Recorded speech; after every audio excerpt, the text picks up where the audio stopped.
Well, welcome everyone to today's Atlanta Authors event. My name is Deanna Smith and I am the chairperson of Atlanta Authors. And I am so happy to welcome today's author and local dermatologist and novelist, Dr. Jamie Weisman, who's going to be talking about her novel today, We Are Gathered. If you haven't read it, it is a wonderfully funny and unique story about the people attending a local wedding of Elizabeth and Hank. And it's told by the differing perspectives of all the attendees, not all of them, but some of the attendees at the wedding. And it's really uniquely well done. I really enjoyed it, and I won't do any spoilers, but I just got a notification that my internet connection is unstable. So are you, Anel, are you hearing me okay? I am, but you are a little bit delayed at times. Okay. Sorry about that. Hopefully this will settle down. Okay, so anyways, the ending of the book just blew me away. So quite the bombshell ending, and I really enjoyed it, Jamie. So before we get started, I do want to have a couple of housekeeping items. All of you will be on mute today. So if you have any issues during the presentation or would like to submit a question for our author, you can use the chat function for that. In addition, we suggest that you change your screen from gallery view to speaker view, and that way you'll only see the person who's speaking rather than all the people attending this event. And all righty. Just to give you a little background, Atlanta Authors has been holding authors events at the Roswell Library for the last 12 years. And this is a list of our authors, which is a very prestigious list of local Atlanta area authors. So hard to believe that all of these people live in this area. Excuse me. The last couple years have been the most challenging for us in that the Roswell Library underwent a renovation to a beautiful new facility, but then shortly after they reopened, they had to close again due to COVID. So the last 3 or so years, we've been scrambling to find alternate locations, and we finally have reached the ability to do our presentations virtually. And these have been hugely successful. In fact, we had over 100 people registered for this event. And we really feel like it's helped us grow our, silence my cell phone, grow our audience. So it's been very successful for those of us who have been able to embrace the technology and learn the new technology.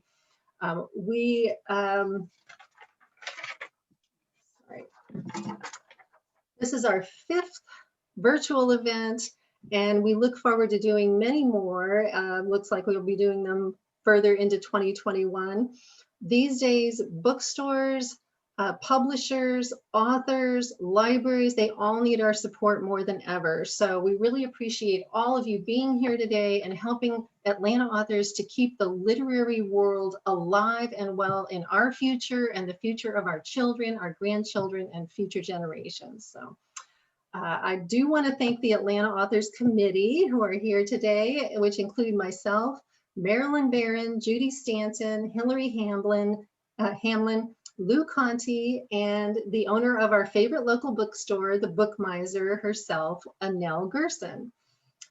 We also want to thank the Friends of the Roswell and East Roswell Libraries for their unwavering support of Atlanta authors throughout the years. We also work in association with Roswell Reads, who just held their hugely successful virtual event for their annual event last month, which was featured Anne Pageant talking about the Dutch House, which was nominated for a Pulitzer Prize. So congratulations to Roswell Reads for keeping their program alive and going over 15 years as well. Signed copies of Dr. Jamie Weisman's book, We Are Gathered, will be available for purchase at Book Miser at a 20% discount off the cover price. So Book Miser is located at 3822 Roswell Road, less than a 10-minute drive from most parts of Roswell.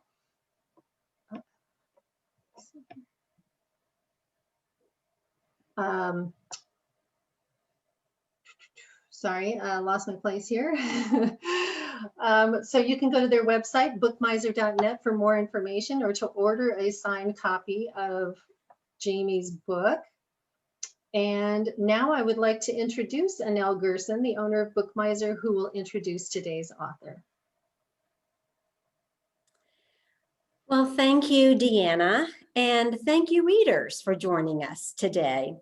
It is truly an honor to be part of Atlanta Authors and work alongside such dedicated volunteers who strive to shine light on talented local literary voices, such as that of our distinguished guest today, Jamie D. Weisman, MD. So Dr. Weisman was born in Utah, but she grew up in Atlanta. I think she would safely say she is a Southern girl. She went on to Brown University, where she graduated magna cum laude with a BA in English literature. She received a fellowship to study in Cairo, Egypt, at the American University in Cairo. And after completing her studies there, she came home to attend Emory University Medical School. And Dr. Weisman stayed at Emory to complete her internship and residency in dermatology. As if surviving medical school wasn't fin and her residency, Dr. Weisman wrote, "As I Live and Breathe, Notes of a Patient Doctor." Published in 2002, this memoir was based on her own suffering and struggle with the rare congenital immune deficiency. I'm sorry to say the book is currently out of print, and the process is complicated. I know I speak for many others, Dr. Weisman, when I say a reprint would be very much appreciated. But today we meet to celebrate her newest book, We Are Gathered, published in hardback in 2018 and in trade paper in 2019. We Are Gathered was longlisted for the 2019 J.Q. Wingate Literary Prize. It was nominated for the Georgia Author of the Year Award, First Novel category, and it was one of Reading Group Choice's most popular June books. Caroline Leavitt, best-selling author of Pictures of You and Cruel, Beautiful World, captures the book beautifully in the quote, "As sparkling as a glass of champagne and as moving as a wedding kiss."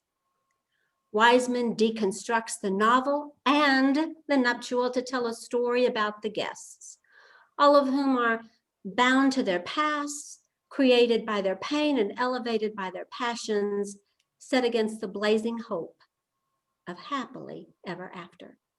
You can't know who you are until the end of the story, says one character. But in this novel, it's clear who Weisman is from the first sentence, a writer to watch. With the publication of We Are Gathered, Dr. Weisman joins an elite group of doctors, including such names as Walker Percy and Robin Cook, Anton Chekhov, Abraham Verghese, and others who managed to simultaneously excel not only in the practice of medicine, but also as fiction novelists. In addition, she has also published articles or been profiled in Life, in Glamour, in O Magazine, on National Public Radio, and the New England Journal of Medicine. So how does she find time to practice medicine, conduct research, write, and be a wife and mother? Well, as Dr. Weisman said in a recent interview on City Lights with Lois Reitzes, if you want to write, you'll write. It won't be fast, but you'll carve out the time. Fellow readers, please join me in welcoming Dr. Jamie Weisman.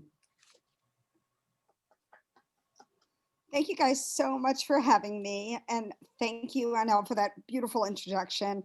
It's just so thrilling that people are still reading. And I have to say, Annelle, when my husband went and dropped off the book plates yesterday, he said, "Oh, the bookstore's so adorable. What we miss most is just wandering through bookstores and finding that title that just judging a book by its cover, kind of, or having someone at the store say, oh, I think you'll love this. If you loved Italo Calvino, you'll love this. If you loved Ann Patchett, you'll like this. And that kind of give and take is something I hope we will get back in the near future, and we can have these events in person again. I love these things to be interactive. It's the Zoom world, which makes it more challenging to be interactive, but we do have the ability to chat and raise hands. So please feel free to ask questions, and I'll leave some time at the end for questions. And sometimes when I've done this and I've been met with just blank faces, or I don't know if people are checking their voice, their email, or just don't know where to begin, I'll start sort of interviewing myself. That will get things rolling. So I'm going to start with some of the questions that I get asked a lot. One of them is just, how did this book come about? It is sort of a deconstructed book. It isn't this happened and this happened and this happened, traditional novel. And honestly, way back when I was in medical school, I wrote the story about the two sections about the sort of tyrannical father, Albert, and the woman with the child with muscular dystrophy. And I sort of shelved them. I actually then went on to write the memoir, and wasn't really thinking about that piece of writing to begin with. I actually wrote a novel, and I'm going to here to tell you that I don't know a writer who hasn't thrown a lot of writing away. So I wrote a whole novel, and although there were sections of it I loved, it did not work. And I was sort of thinking, where do I go from here? And in between, so the memoir was written in 2002. And my father, unfortunately, is no longer with us, but my father always told me the truth. He prefers that to this book. He preferred the memoir. But once that was finished, actually, my oldest child, who is now 20, was born. And so I was juggling a career, young children, getting started with my practice. And I really only wrote little bits here and there. I just couldn't find the time to tackle something that big. I read a lot, but anyone who has young children knows it's very emotionally taxing, time consuming. And I also don't regret that. I wanted to devote my time to having young children. And life is long. I mean, the question is, when I think about my favorite authors, they may have written many, many, many books, but there's only a few I zero in on. So maybe I'm just consoling myself with this, but I just want to try to condense it down to the things I have to say. And if you're not making a living as a writer, you have a little more freedom there, because you can say, I don't have to try to publish this book if it's not up to my standards. So in any event, I was figuring out where it was going, and I went back to those two pieces of writing and thought to myself, I wonder who else was there. I wonder who, having been to many, many weddings myself, in medical school, we used to talk about in the 20s, our weddings, the 30s, our babies, the 40s, our divorces. I mean, these decades seem to, hopefully not for everybody, but the decades have their character. And then you sort of get, now I'm 55, and now you're getting to the point where the decisions that you made are the decisions that you made, and the consequences of them are sort of coming home to root. Not that you can't change your life. You can change your life at any time. And there's writers like Penelope Lively, who I love, who didn't really start writing until her 50s and 60s. And actually, I was at a book talk by Penelope Lively once, and she was asked about her writing process, and she said, this always stuck with me. She said, I'm looking at my grandchildren now in their 20s and 30s, and they're making decisions about who they're going to marry, and where they're going to live, and what degrees they're going to pursue. And I'm so happy that they don't know really how important those decisions are, because they would probably be paralyzed and unable to make them. When I think about this particular book, it's the crux of it is an important decision for the bride and groom, Elizabeth and Hank. They've just made one of the handful of vital decisions you're going to make in your life. One of the very few times when you have some control, I'm going to marry or not marry this person. There's so much, I know as a physician, that's just in our DNA. Are you going to be tall? Or are you going to be short? Are you going to be healthy? Or are you going to be sick? You don't choose the parents that you're born to. You don't actually choose where you grow up. Your parents make that decision. But who you marry is a decision that you get to make, at least in the Western world. So I wanted to start with that momentous decision, but I didn't want to focus on the people making it because, like Penelope Lively, they have no idea at this stage of the game on this beautiful day what the consequences of that decision are going to be. But a lot of people who are guests at the wedding, they are already dealing with the consequences of decisions they've made, or in the case of, say, Carla, things that have happened to them. Have you been born with a birth defect? Have you been sick or well? Have you had a loving parent, a difficult parent? That to me is the more interesting point in someone's life. And every novel really, to some extent, walks you through to that point. You may start at the end and look back, as most of these characters are doing, or you may follow it through, like, say, Anna Karenina, when she chooses to have an affair, and then you follow through the consequences. But I'm really interested in that end point where this is what happened. This was the result of the choices that you made. And so most of the guests at the wedding are in some way having a reckoning with that. And I things will go forward for them. There's still time ahead of them, but they've kind of stopped for a moment and using the wedding, they're reflecting on, where am I? How did I get here? Less so, where am I going from here? The other interesting thing for me about the idea of weddings, especially in this pandemic here where we haven't been having them and we haven't been going to weddings or bar mitzvahs or planning big vacations, is how important these events are to us, not feeling sort of that we just live existentially, that we get up, we do our job, we earn some money, we put some food on the table, we get up, we do our job, we earn some money, we put our food on the table. That's sort of an existential life. But our lives have meaning when we stop time and when we reflect and when we make these sort of momentous decisions that are a fork in the road or a right turn or a left turn where you make your choices. That's what separates us from just the humdrum of essentially endurance. So one thing I also like to talk about are the different characters, because and when I'm interacting with people, I love to hear, was there someone you hated? Was there someone you really liked or rooted for? Because honestly, that kind of says as much about you as it does about the character. And it is funny because, for instance, I love the character of Jack, the painter. He is actually, for each character, as I was writing, and there are some people I say who actually ended up not getting invited to the wedding. So when we talk about throwing things out, I wrote, there were other guests at this wedding, but I just didn't feel that what they had to say was important enough, or I didn't feel like I could capture them. I would read it and be like, this just doesn't feel like a real person, or their thoughts aren't interesting enough. So they didn't get invited to the wedding. Or they didn't get to make a toast, essentially. I mean, the father is obviously important. I didn't tell his story because I was interested in the mother of the bride story. So for each of these characters, there's a kernel of someone somewhere that sort of piqued my curiosity and who I wanted to explore and flesh out. And really, the funny thing, of course, is this is set in Atlanta. I grew up in Atlanta. It's a story of a Jewish wedding. So a lot of people are like, I think I know who Jack is. Or I think I know who Albert is. And they're not real. They are definitely not real.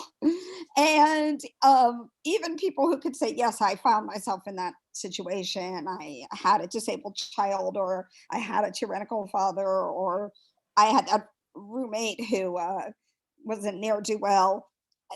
I said, if they read it, they're going to say that's not me, because of course it's not you. I don't know the details of your life, and I wouldn't presume to tell your story.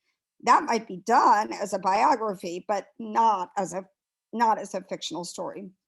And they would start as a colonel, though. In fact, the Jack Chandler character, for instance, was someone I met when I was in a writer's colony. And then he friended me on Facebook.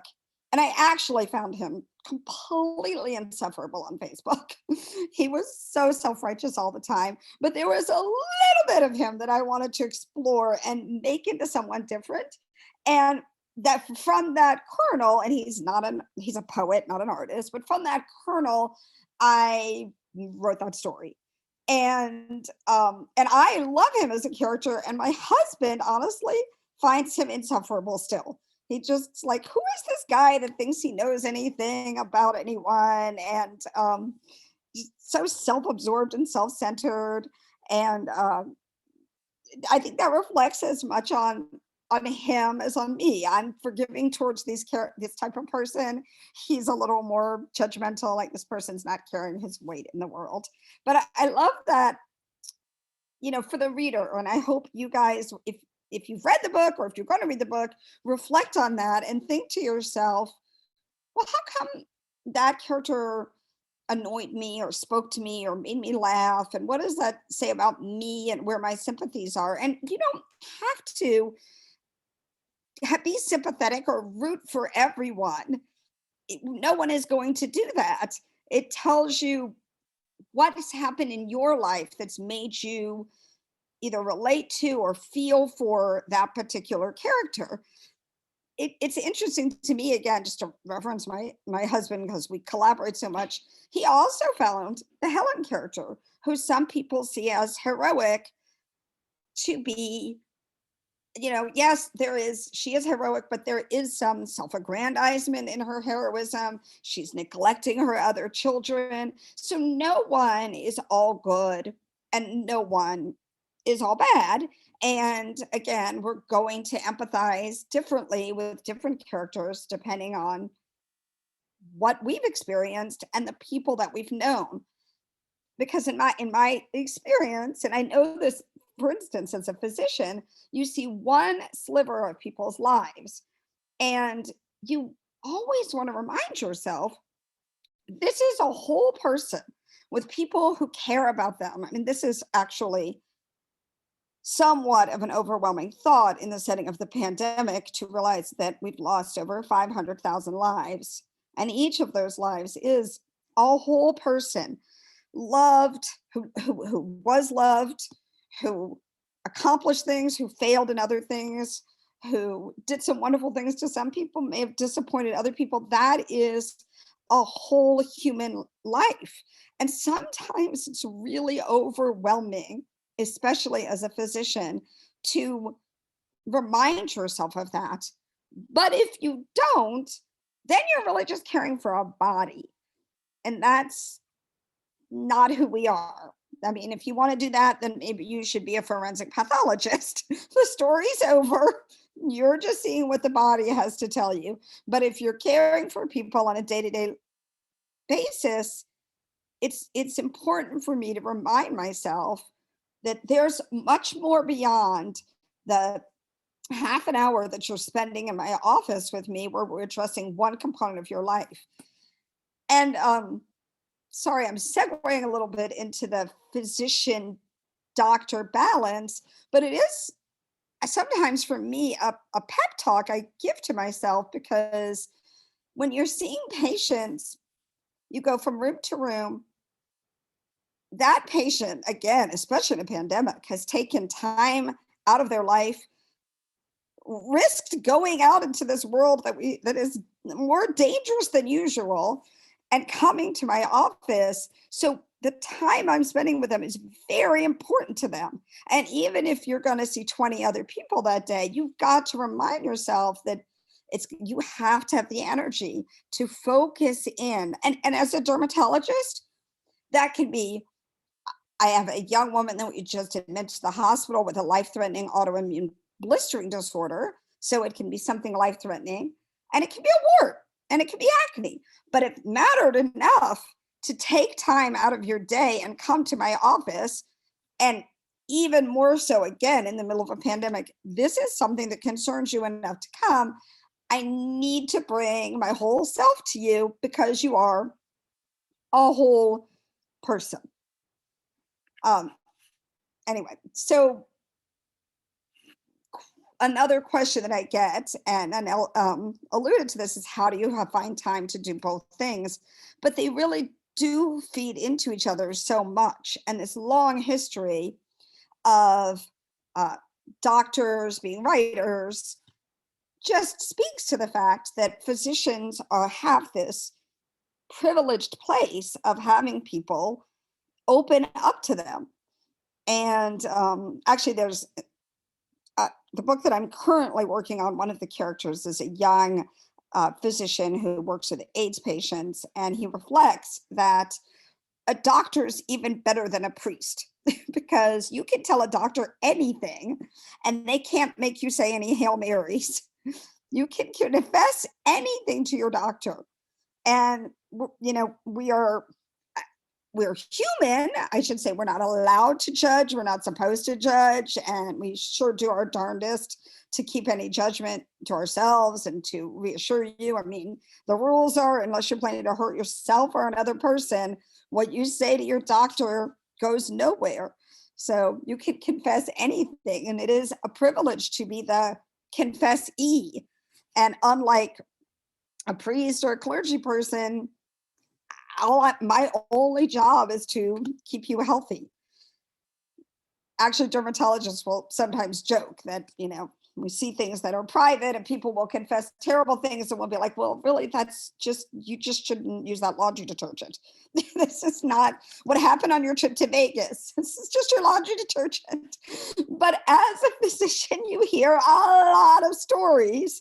And if you have an imagination, you can take some of those stories home and end up creating whole characters out of them. People sometimes say, do you think writing makes you a better doctor? Or I think being a doctor can make me a better writer because I, again, have access to a real world out there, to a huge variety of people. I mean, I went to Emory and I trained here. And if you go to, I don't know how many other physicians might be in the audience, but if you train at Emory, your training program consists of Emory University Hospital, where you will see privately insured people, some very wealthy. Emory has this special suite called the Rollins Suite, where the elite people can go and have their little private room with a space for their secretary. And as an intern, you're taking care of those people. And then you can be taking care of some also very indigent people, poor people. You train at Grady, you train at the VA hospital. And as a physician, you have access again to stories every single day and things that demand empathy of you. I don't know if the opposite is true. I can sort of justify it by saying the ability to imagine the whole person behind the patient should increase your empathy, should make you more aware that every individual is more than a body. But I can tell you, if you do that for every single patient, it can certainly get overwhelming.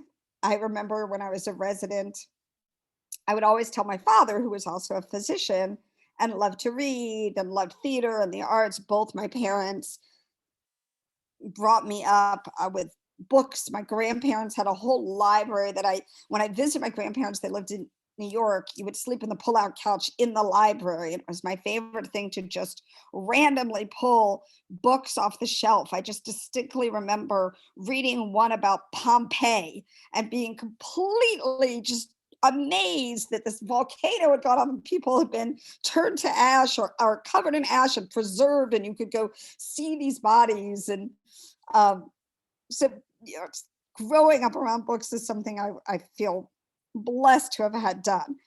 But when I was training as a resident, I would go home and I would tell my father about all the really crazy, fascinating cases that we would see. And he once told me, you don't want that to be your whole day or you will be utterly exhausted. You need some things to be like, I know what this is. I got it. This is how you make it better. Who's next? And so I think the same can be true if you get pulled into trying to imagine the full life of every single patient, because, having been a physician now for over 20 years, patients have, I've lost patients. I've lost patients to diseases that I've diagnosed. I've just lost patients because time passes. During COVID, we've all lost patients. We've had people call us and say, my mother died. You took care of her. Just wanted to let you know that. My father died, sometimes to COVID, sometimes just, to cancer, to heart attacks. And in speaking to my friends in oncology who are going to lose patients all the time, and they can't go to every funeral, and they can't become fully invested in every single patient and imagine their whole lives, or it could just be debilitating. So I would say that certainly being a physician, I feeds into my writing all the time. And I was giving a talk to people, young college students who want to be writers, and they said, "What should I do? Should I get my master's in fine arts? Should I? How do you go about being a writer?" And I was like, first of all, everyone has to find their own path. Certainly, if you go and get a master's in fine arts, one thing that will give you is other readers and network of people that can work with you. But you do have to live. And the famous E.M. Forster quote of "write what you know," you have to know something. And I can be a very tiny minutia that you dissect and take apart and makes it interesting to, and you can make it interesting to other people. But in the end, your reader is going to need to feel that you brought them something that they didn't have before.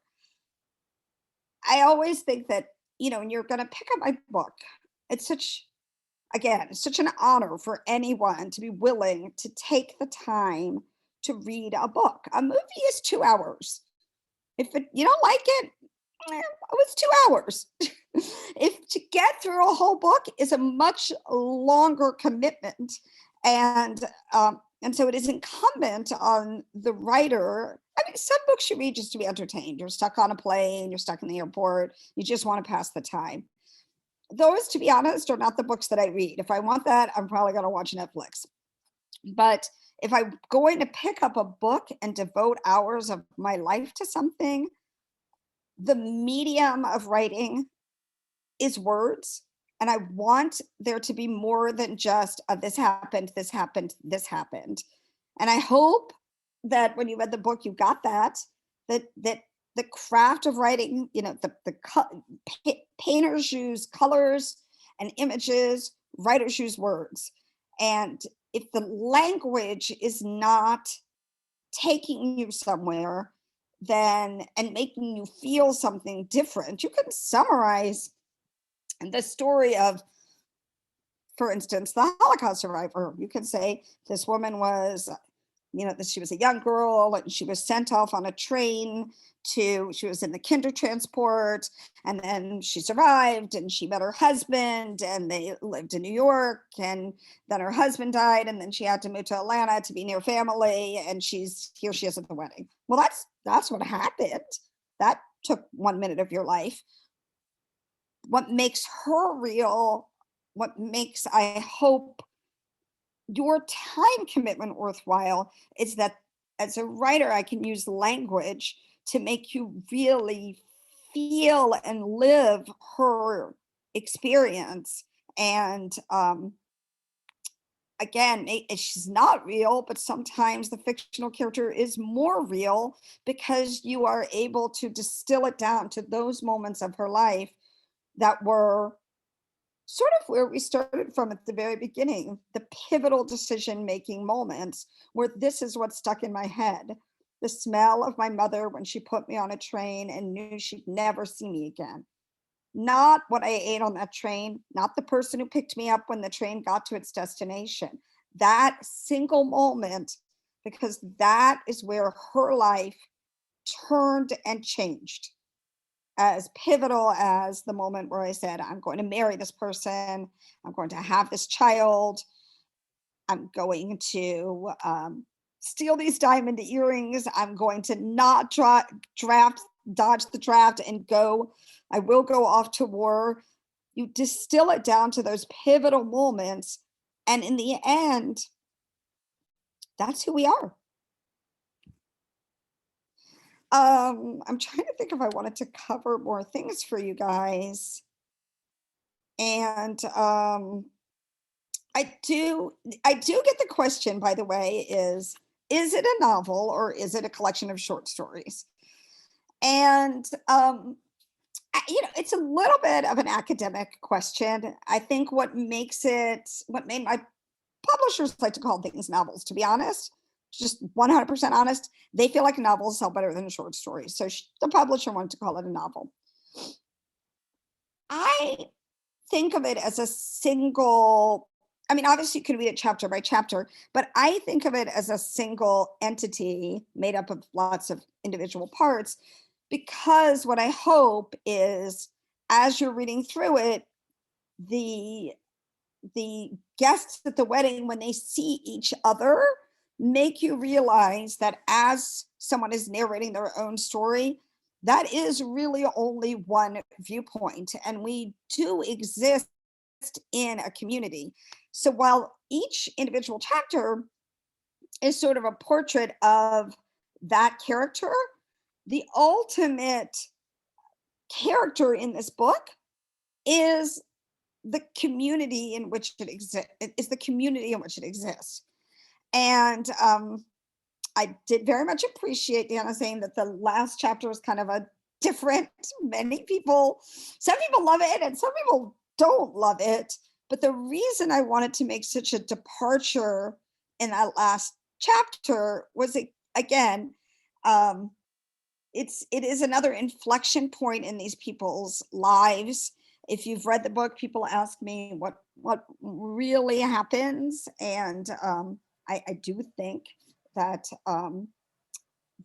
that Rachel dies, and it is a letting go for her.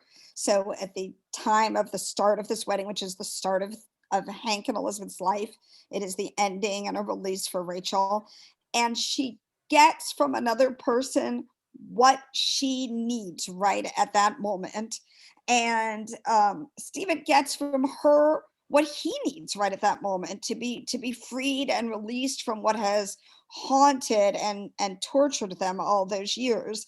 And to a certain extent, as you're reading all of these chapters that go so deeply into the psyche of an individual, told by them, told in their voice, what that final chapter tells you is, we are someone completely different to the other people around us, and people will make you who they need you to be right at that moment. And in the end, the most beautiful thing you can do for someone is just forgive them and accept them as who they are. Even if, I mean, Stephen, and you can find a way to get that from another person, even if they aren't deliberately giving it to you. So I wrote that last chapter many times. It was first going to be a series of thank you notes from Elizabeth to all the different characters, but the character of Elizabeth was just too happy of a person. And she wasn't like Carla. She wasn't a person who was going to dive deep into who the other characters were. And so I wrote it, and first it came off like she was shallow and glib, and then she was too formal. Speaking of thank you notes, by the way, I think my mom might be on this call, and she will deny saying this, but again, it's stuck in my mind. And maybe I'm taking whatever I need, but we were somewhere and someone said, how does Jamie find time to write and be a physician and have kids, etc.? And she said, she never writes thank you notes. So maybe that's the reason I couldn't write the thank you note, because I will totally plead guilty to that. And maybe that's the reason I just couldn't do it. How do you actually write a thank you note? Anyway, so I threw all those chapters out. There was a chapter, again, I wrote another chapter from the bridegroom, from a Hank's point of view. And that was actually a chapter where Hank, again, has reached the end of his life, but it was too, it was just too fast. I couldn't sum up their whole life into 20 or 30 pages. It would have to be a whole nother book, or I don't know. I mean, writers read, so I'm sorry. I really don't want to like name drop, but then again, just as we all have pivotal moments in our lives, I think every reader has pivotal things that really stuck with them. And if you've ever read, like, John Cheever has this giant book of short stories, and one of them is 2 pages long. Because it's this family that's super happy and goes sailing, and the kids grow up and nobody has any pathos, and that's it. That's 2 pages. Okay, they were happy, they went sailing, the kids married appropriate people and had happy marriages. And I mean, it's knowing Cheever, knowing now that he was homosexual, like no one was gay and no one had anything to hide, and I don't think those people really exist. That whole happy people are all happy in the same way. I'm not sure there is anyone who has pure happiness, except maybe my dog. But there is no story to tell for those people, so you just can't write it. So in the end, I said, I need the characters that to me were living with the most pain were Stephen and Rachel, and I wanted some relief for them. And so I imagined them coming together, and even if they're not fully in their right minds, getting from each other what they need from the world. So at this point, I can either take questions from you guys or read a little bit of the book if someone hasn't read it. Well, I do have a list of questions, Oh, great. Well, Jeannie, from the audience. So we have had some questions come in. And one of them relates back to what you were just speaking about, from Deborah Lee. She says, I like this format, the linked short stories. Were there any similar books that inspired you to write in that format? Well, I'm a huge Faulkner fan, and As I Lay Dying is kind of that format for the different points of view of the characters, as is actually The Sound and the Fury. I am not, I also love W.E. Sebold.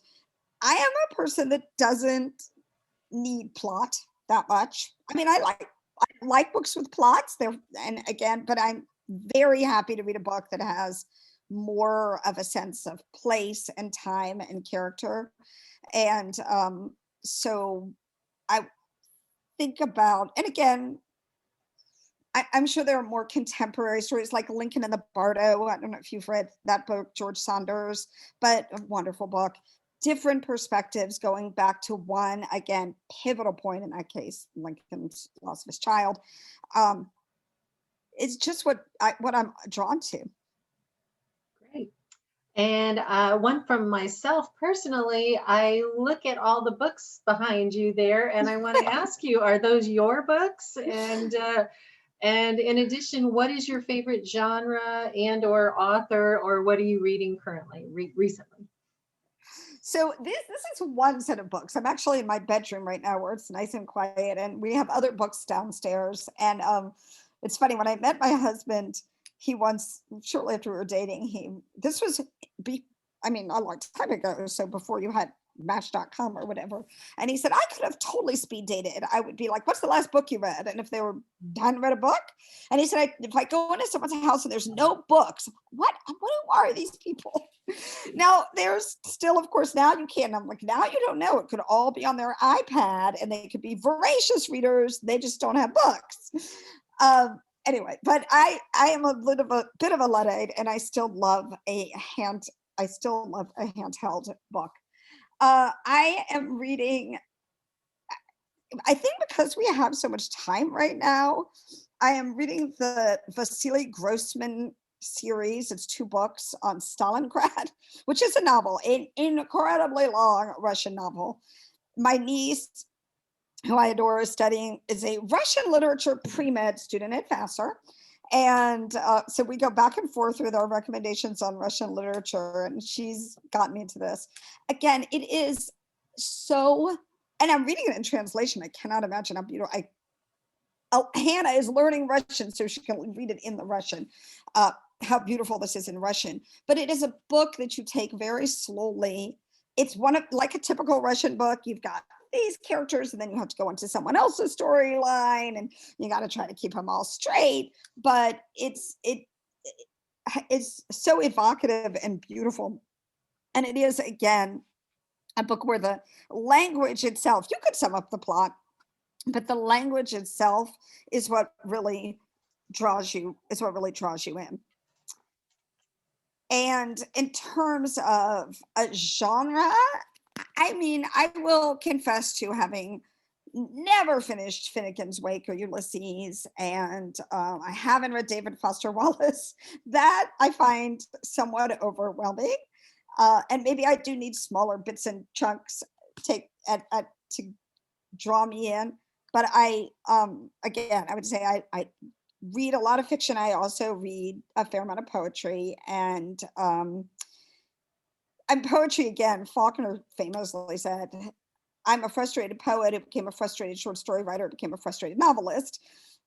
What's wonderful about poetry is you distill it down to a sensation, basically, and especially some modern poetry that you can't even say what the poem is about. You just read it and go, well, I mean, someone once said that about John Ashbery. I don't know what that was about, but I know I felt something. There's something really magical about that. And then you slow, because it's so short, you can really slow down and look at each individual word and think, especially for a poet, why did they choose that word? Crimson, not red, or, portal, not door. Each individual word matters that much. And there's something really just stunning about that. I think when you write, though, and I think if you went to a poet, they'd probably be like, oh, crimson is the word that came out. Sometimes they really dwell on it, and sometimes crimson is the word that came out. And when you write, I know there's some writers in the audience, you can't, I mean, there is something, I don't know, biochemical, I'm sure, that's happening, but you don't think about the whole sentence. It is coming out while you write it. And then you look back and think, where in the world did that come from? It's Annette character says with her daughter, I'm like the goose that laid the golden egg and sat up and said, what in the world is that? Writing is kind of like that. You come and you're like, what in the world is that? I mean, when I wrote that line, I was like, I don't exactly know where that came from in me, but I love it because I think it really expresses, as a mother too, look at your kids, and sometimes they show this startling empathy or this kindness or this insight into something, and you're like, I don't know where that came from. That is pretty wonderful. Well, thank you for that great answer. Anel wants to ask, did you know when you got your degree in English literature that you would be going to medical school? So absolutely not. My father and my grandfather are both doctors. It's kind of the family business. And I used to joke about, my father was the eldest of three sons, and he, his family, I don't think, gave him a lot of choice with careers. We used to say, my grandmother, my Bubby and Zadie, with Yiddish for grandma and grandpa, said, you can be anything you want to be. And by that, they meant any specialty. So gastroenterology, neurology, great, whichever one. I think each generation, my parents did not at all pressure me to go into medical school. In fact, when I announced I'm going to medical school, they were like, don't do it for us. It was, so I had a lot of pre-med friends. My absolute best friend in the whole world is my college roommate. And she, like me, does two things. She's a psychiatrist, and she's also got a PhD in philosophy. She was pre-med. One of our best friends across the hall, he was pre-med. I was nowhere near pre-med. The story of becoming a doctor is really what the first book is about, because I did have some significant medical issues, which are ongoing, but they didn't start really until college. And that process of figuring out what was going on with me and finally becoming well enough to consider going into medical school is really what drove me into medicine. And honestly, some really practical things, like if you're going to have a genetic immune deficiency and need a really expensive treatment, it's kind of nice. I mean, one of the Jack Chandler characters lines where he says, "I live with other people because my job doesn't afford me the luxury of living alone and paying my deductible." So a very pragmatic concern is, I'm going to have some expenses in life. I probably ought to know where the next paycheck is. I didn't really feel like I had the luxury to be Jack Chandler. Yeah, interesting. So that leads me to our next question, which is, has it been challenging for you, your medical practice, and your family during COVID?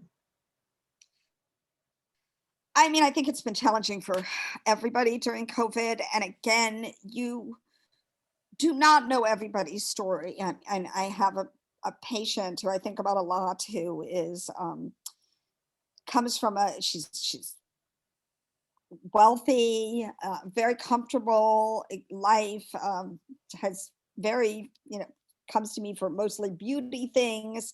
And about when COVID hit, her child was diagnosed with a very serious cancer. And this whole year has been, and she has other children. And this whole year has been dealing with this child's cancer, protecting him from COVID, trying to, so her other children don't get to live a normal life because of this, and because they can't get COVID and bring it home to their brother. And, I think it's just that realization that the person you see and the anger that other people don't seem to have this capacity to imagine, that the person you're seeing in the grocery store is asking you to please put your mask on, maybe going home to a child with leukemia, or a parent live with a parent who has heart disease. So I think for all of us with COVID, as physicians, it's been, I mean, I'm not working in the ICU. I have one of my best friends is an ICU physician, and it's been beyond words how taxing it has been for those people who are really every day on the front lines. But as a dermatologist, I'm examining people's faces all day long. And so, we wear our PPE. I actually, because of my immune deficiency, bought a specialized PPE called a PAPR. So I wear this thing that blows air. And it's hard. I mean, it's hard emotionally. There's not as much time again to like chat. Patients, I find most of the time want to talk about COVID, which is great. I mean, I want to share whatever additional knowledge I have, but you don't get to hear the fun stories because the fun isn't happening for anyone. There's no pictures of my kid's wedding, or here's my grandchild that was just born, or I see a picture of a grandchild that was just born, and then I'm told I haven't seen her yet because I haven't been able to travel to the grandchild. So I really think COVID's been very hard for everybody. The divide between the COVID deniers and the COVID realistic people is a painful one for anyone who's living in that world. And I think it is, in this case, more of that pain for me comes not from being a physician, but from having a genetic immunodeficiency. And I'm in a Facebook group of other people who have who have other immune deficiencies, and the isolation that comes from people not realizing how fragile you are and how dangerous this is for you. We're coming up, and I'm sure if you're on Facebook, you get these memories showing up on Facebook, and memories of me a year ago saying, "Oh my God, a tsunami is coming. People need to stop playing on the beach." Because if you were most vulnerable, you were very aware that this was coming and that this was not going to be good. And I think that part of my life has really been what's kept me into COVID. And again, back to the idea of stories, knowing people from all walks of life who also have immunodeficiencies, people who are less educated, less comfortable, who struggle financially, who have to work and can't afford the level of protection that I can afford. That's just, it's just very painful. And I think a book will be written about COVID. In fact, the book that I'm working on right now, that I started again, back to what I said on City Lights, that when I write very slowly, because I don't have every day to write. So I I have taken this time in COVID. For the first 6 months of COVID, I just treaded water. But then I said, okay, it's time to, we're stuck at home. I'm going to go back and finish this novel that I've been working on for 10 years. And it's actually an updated version of the Brothers Karamazov. And it's set during the AIDS epidemic or AIDS pandemic. I started it long before we were in the middle of another pandemic. But writing it during a pandemic, in the end, I had to catch it up to now to say, and here, I mean, doing a little research, 32 million people have died of AIDS. So that pandemic took a big toll. It was an less evenly felt pandemic because, you know, it was not as contagious. You didn't get it at the grocery store. It was something that affected smaller group of people, but affected them obviously profoundly. And anyway, so I think that this is another inflection point in each of our individual lives, certainly for those who have lost people, but I think we'll all look at this year or year and a half or whenever this ends as a before pandemic and a pandemic. My 20-year-old daughter told me, wow, if I have kids and they complain, I'm going to say, you didn't live through COVID. The same way I think our grandparents said, you didn't live through the Depression. This is it will be an inflection point for the whole world. And hopefully, I don't know if I'm optimistic that we can fix some of the broken places, but and I think we're all still processing what this pandemic means. And I'm absolutely sure that art and literature will have a take on it. Absolutely. Well, I think that covers all of my remaining questions, which were about your next project. So I think this book would make a great movie. And so I hope someday you are able to maybe get someone to write the screenplay or get that going. But thank you. Let's all thank Jamie for her presentation, being here with us today. This was just a wonderful event. And I do have just a couple of closing remarks here. Okay. So I want to remind everyone that Bookmiser will have signed copies of We Are Gathered available for purchase on their website, in their bookstore. And again, if you miss the experience of going to the library, go down to Bookmiser. It is so wonderful to just browse around that store and be inspired. Also, we hope to see you at our next event, which will be announced shortly. We are in the process of working with a couple of different authors, one of which is a Pulitzer Prize winner. So stay tuned. We will be emailing you about our next event. And I do also want to announce the upcoming Roswell Reads events that are happening in March. First of all, we have previous Atlanta author Sonia Kamal, who talked about her novel, Unmarriageable, which is a hilarious book, which is a take on Pride and Prejudice by Jane Austen, but done in, I think, Pakistan or India. But it is so funny. So if you're a fan of Jane Austen, you will love Unmarriageable if you're a fan of Pride and Prejudice. So we are going to be doing a virtual book discussion on her novel on March the 9th. So for more information, go to roswellreads.com and you can find a link to register for that. The next event is a Roswell Reads presentation of Ann Padgett doing a writer's workshop, which I can't wait for. I think that's going to be really exciting, as well as 2 Roswell Rewinds of Delia Owens and Rick Bragg, both of which are some of the best Roswell Reads events I ever attended.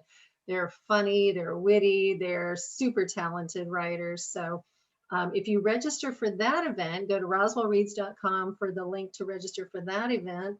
You will actually have the entire weekend of March 13th and 14th to watch those 3 recordings anytime that weekend. So that is going to be one I am really looking forward to. And hold on one second, stop share.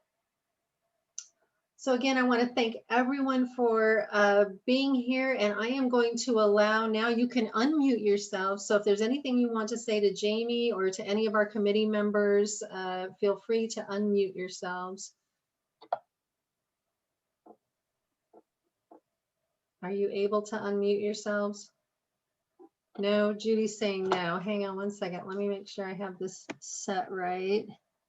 Participants. Mute. All right, I'm going to mute all and then unmute. I'll allow participants to unmute themselves. Sorry.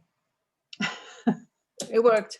There Yeah. it worked. Okay, Yeah, great. thank Now you you so can unmute much. yourselves. Okay. Oh, it's wonderful. Thank you so much. Wanted to say thank you so much. Really enjoyed this. Great. Hey, Jerry. Hi, Marilyn. Thank you so much. And thank you guys for coming. Yeah, we had 55 people on the Zoom. Well, that is a big honor. Thank you for spending time with me. Well, if it wasn't Thank such you a for beautiful day, sharing. we would have had more. Yeah. And then finally, it's a warm day.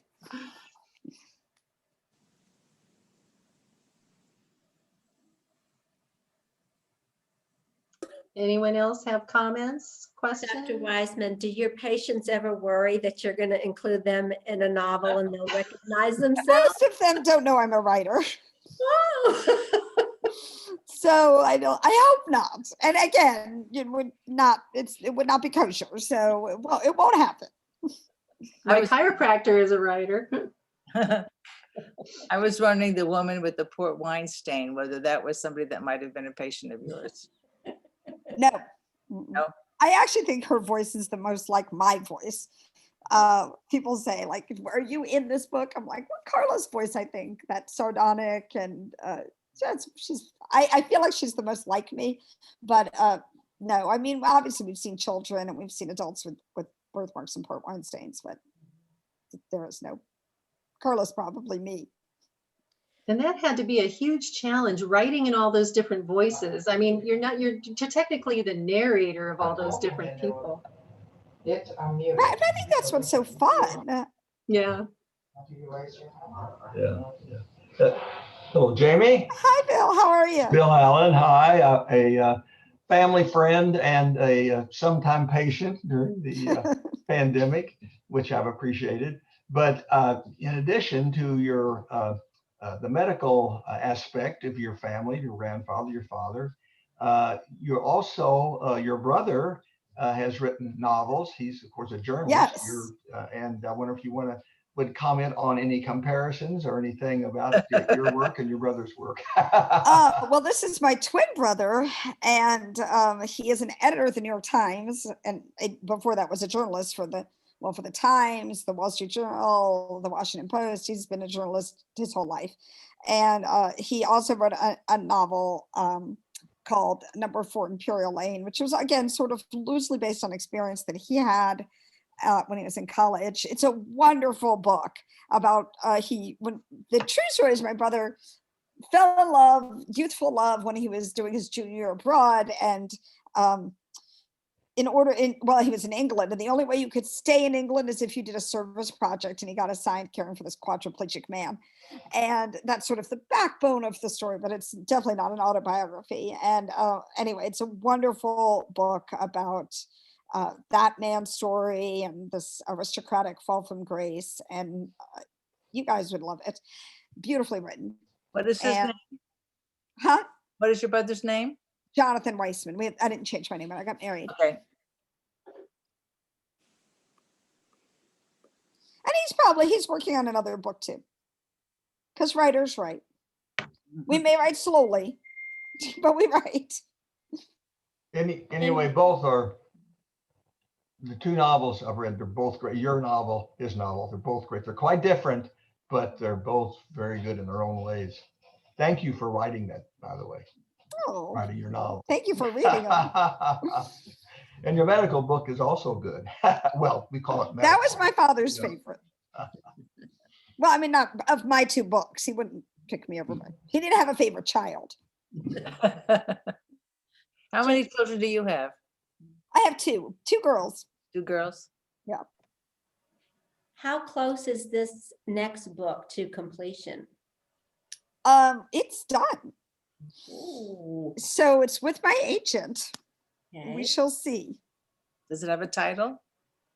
Right now it's called The Brothers because which she doesn't like, I don't know. And actually she's my editor came up with this title, We Are Gathered. So so we'll see if that's, but I mean it is the structure of the book is very, have you guys, I don't know who's read The Brothers Karamazov, but my feeling about that book is in a way similar to my feeling about the individual characters in We Are Gathered, which is when I read The Brothers Karamazov, the brother you were hoping was innocent or didn't, your emotions would go back and forth and be like, it can't be Ivan because I feel like I love Ivan. Those 3 brothers are kind of like archetypes of hedonism, intellect, and goodness. And so I kind of want to play with that whole idea too, again, of what do you bring to the character and in what way do your feelings about the character make the book come to life and make it crackle and sparkle, because the reader always brings something to the book. Books are living things. They live in your mind. You give it life. It's like watering a plant. You give the book life.